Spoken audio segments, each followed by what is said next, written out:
بسم اللہ الرحمن الرحیم۔ علم کائنات میں کائنات کے ڈھانچے سے متعلق ہماری بات چل رہی ہے۔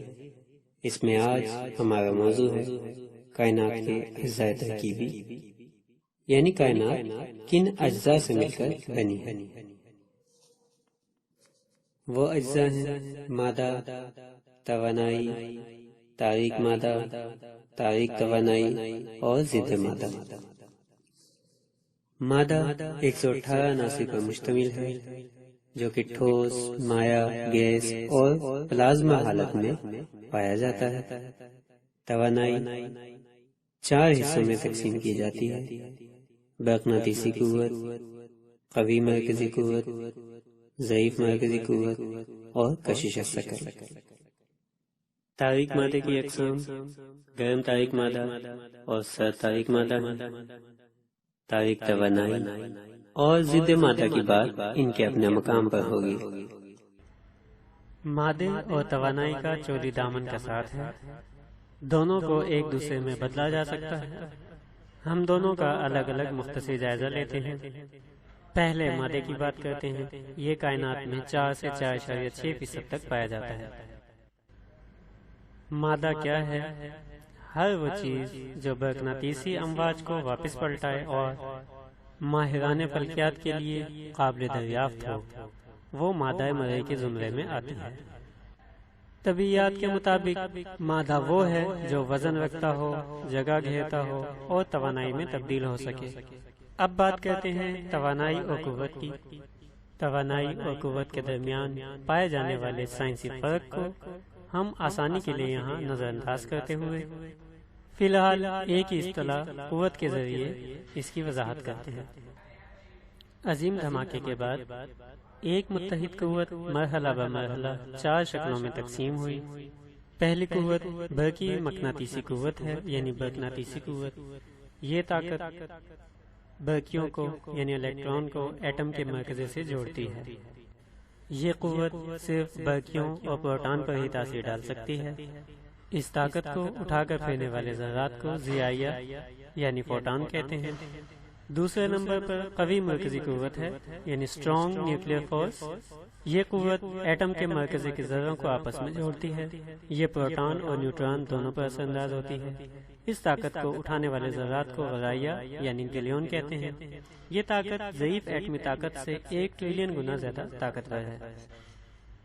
ضعیف مرکزی قوت ویک نیوکلیئر فورس۔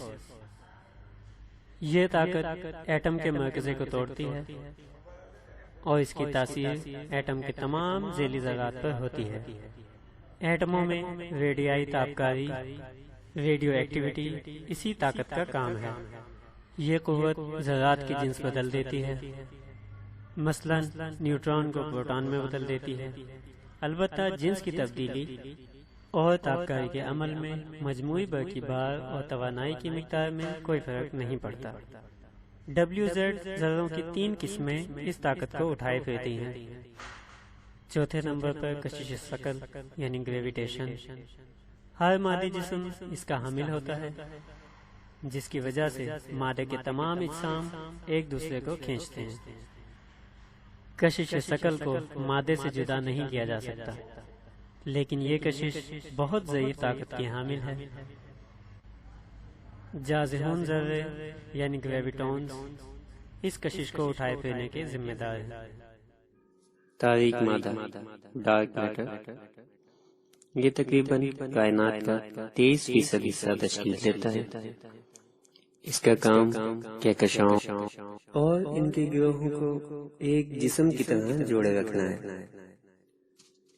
یہ کہکشاؤں میں کشش الثقل کی تاثیر سے دریافت ہوا ہے۔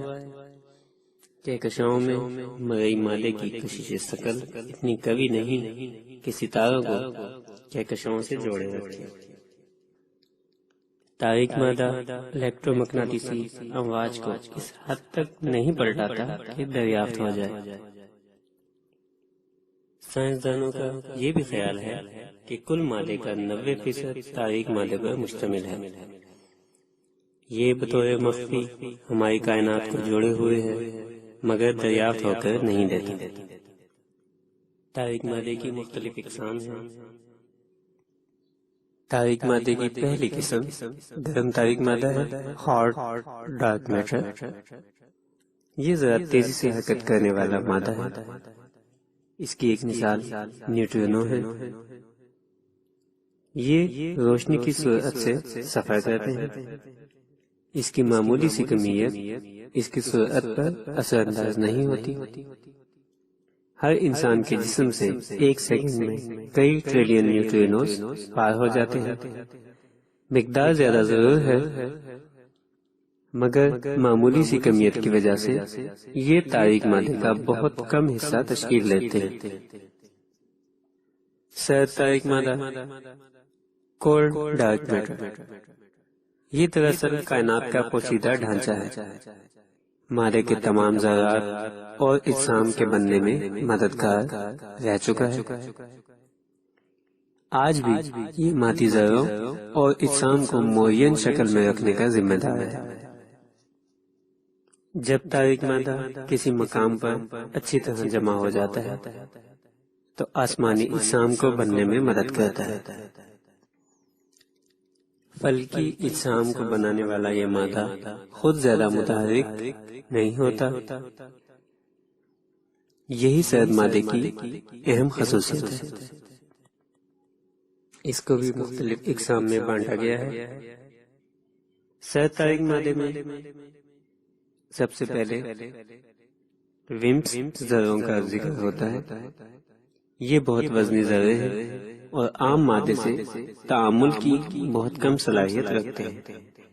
یہ بھی ابھی تک ناشناس ہیں اور عجیب قسم کا سرد تاریک مادہ تشکیل دیتے ہیں۔ یہ امکان ہے کہ زیادہ تر تاریک مادہ انہی سے بنا ہے۔ دوسرے نمبر پر سیاہ گڑھوں یعنی بلیک ہولز کا ذکر آتا ہے۔ ان میں بھی تاریک مادے ہی کی ایک قسم موجود ہے۔ یہ اتنے کثیف ہوتے ہیں کہ روشنی بھی ان کی کشش شکل سے فرار نہیں کر سکتی۔ یہ روشنی کے سفر کو بھی اپنی کشش کی وجہ سے ٹیڑھا اور خمدار کر دیتا ہے۔ ان کی تعداد کم ہے۔ ان کا لازمہ یہ ہے کہ کشش شکل کا ایک عدسہ تشکیل دیتے ہیں، اور ان عدسوں کی تعداد کائنات میں بہت کم دریافت ہوئی ہے۔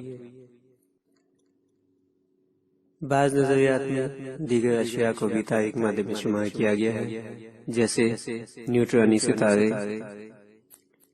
ان میں بھی سرد تاریک مادے کی ایک قسم پائی جاتی ہے۔ ایسے ستارے میں موجود تمام ذرے نیوٹران میں بدل جاتے ہیں۔ دراصل اگر ستارہ اپنی آخری عمر میں سپر نووا دھماکے کے ذریعے پھٹ جائے تو اس کے اندر مرکز کے باقی رہ جانے والے ذرات ایک دوسرے میں دھنس جاتے ہیں۔ اس طرح ان کے بار ختم ہو کر یہ صرف نیوٹران ذروں پر مشتمل رہ جاتا ہے۔ ایک طرح سے یہ بھی سیاہ گڑھوں یعنی بلیک ہول سے ملتے جلتے ہیں، مگر یہ ستارے نظر آ جاتے ہیں۔ یہ ستارہ بہت کم قطر کا مالک ہوتا ہے، یعنی کراچی جیسے شہر سے بھی چھوٹا، لیکن اس کی کمیت سورج سے 1.4 سے 3 گنا زیادہ ہوتی ہے۔ اگر یہ کمیت 3 گنا سے بڑھ جائے تو ایسا ستارہ بلیک ہول میں بدل جاتا ہے۔ اس کی مزید تفصیل فلکیات میں بیان کی گئی ہے۔ ناکام ستارے یعنی براؤن ڈارک یا براؤن بونے، یہ بایونک سرد تاریک مادے پر مشتمل ہوتے ہیں جو کہ پروٹون اور نیوٹران جیسے بایون ذروں سے تشکیل پاتے ہیں۔ یہ دراصل ستارہ بننے میں ناکام رہ جانے والے مواد کا مجموعہ ہوتے ہیں۔ اس کی بھی مزید تفصیل انشاءاللہ فلکیات میں ملے گی۔ ستاروں کی درمیانی گرد یعنی انٹرسٹیلر ڈسٹ کہکشاؤں میں ستاروں کے بیچ میں آزاد گیس اور گرد بھی پائی جاتی ہے، جو کہ معمولاً نظر نہیں آتی کیونکہ روشنی کی حامل نہیں ہوتی۔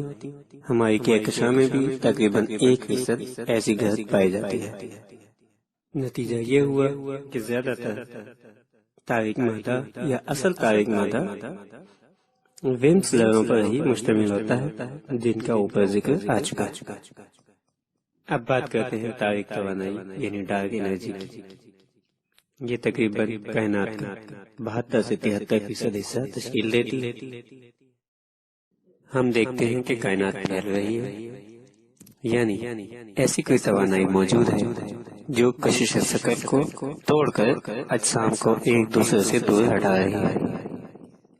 ہر قسم کا مادہ اور توانائی مل کر جہان کا صرف تقریباً 28% حصہ تشکیل دیتے ہیں، باقی کو تاریک توانائی پوری کرتی ہے، جس کی حقیقت ابھی تک ناشناختہ ہے۔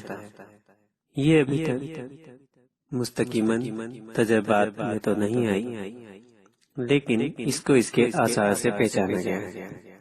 جہان کا پھیلاؤ اور پھیلاؤ کا تیز تر ہونا اسی تاریک توانائی کے مرہون منت ہے۔ سائنس کے مطابق یہ کائنات کا سب سے بڑا ناقابل تقسیم ایک عضو ہے۔ ضد مادہ اینٹی میٹر۔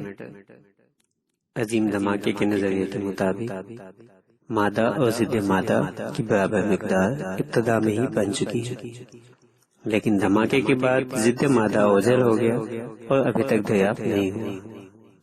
ضد مادہ کے ذرات، اس کے ذرات کی خصوصیات مرئی مادے کے ذرات کے الٹ ہوتی ہیں۔ طبیعیات کے معیاری نمونے یعنی اسٹینڈرڈ ماڈل کے مطابق مادے کی دو شکلیں ذرہ اور ضد ذرہ ہو سکتی ہیں۔